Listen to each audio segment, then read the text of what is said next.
महाशिवरात्रि के पर्व पर भगवान शिव और माता पार्वती का विवाह हुआ था। ये तो आप सबको पता है। इसके पीछे एक खूबसूरत कथा है, तो चलिए आपको बताते हैं। माता पार्वती भगवान शिव से विवाह करने की इच्छुक थी। सभी देवता गण भी इसी मत के थे कि पर्वत राजकन्या पार्वती का विवाह शिव से होना चाहिए। देवताओं ने कंदर्प को पार्वती जी की मदद करने के लिए भेजा, लेकिन शिव ने उन्हें अपनी तीसरी आंख से भस्म कर दिया। अब पार्वती जी ने ठान लिया था कि वो विवाह करेगी तो सिर्फ भोलेनाथ जी से, और शिव जी को अपना वर बनाने के लिए माता पार्वती ने बहुत कठोर तपस्या शुरू कर दी। उनकी तपस्या के चलते सभी जगह हाहाकार मच गया। बड़े बड़े पर्वतों की नींव डगमगाने लगी। ये देख भोले बाबा ने अपनी आंख खोली और पार्वती जी से आह्वान किया कि वो किसी समृद्ध राजकुमार से शादी करे।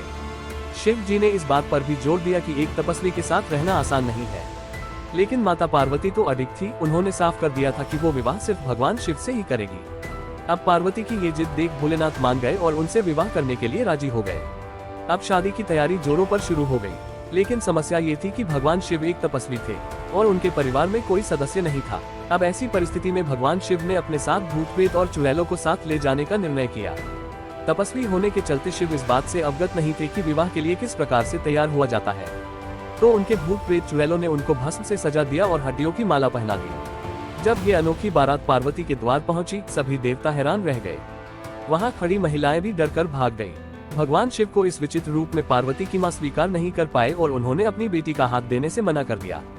स्थितियां बिगड़ती देख पार्वती ने शिव से प्रार्थना की वो उनके रीति रिवाजों के मुताबिक तैयार होकर आए। ये सुन सभी देवता में उन्हें तैयार करने में जुट गए। भगवान शिव को दैवीय जल से नहलाया गया और रेशम के फूलों से सजाया गया। थोड़ी ही देर में भोलेनाथ कंदर्प से भी ज्यादा सुंदर लगने लगे। जब भगवान शिव इस दिव्य रूप में पहुंचे, पार्वती की मां ने उन्हें तुरंत स्वीकार कर लिया और ब्रह्मा जी की उपस्थिति में विवाह समारोह शुरू हो गया। माता पार्वती और भोले बाबा ने एक दूसरे को वरमाला पहनाए और ये विवाह संपन्न हुआ। ऐसी ही और जानकारी पाने के लिए हमारे चैनल को सब्सक्राइब करें।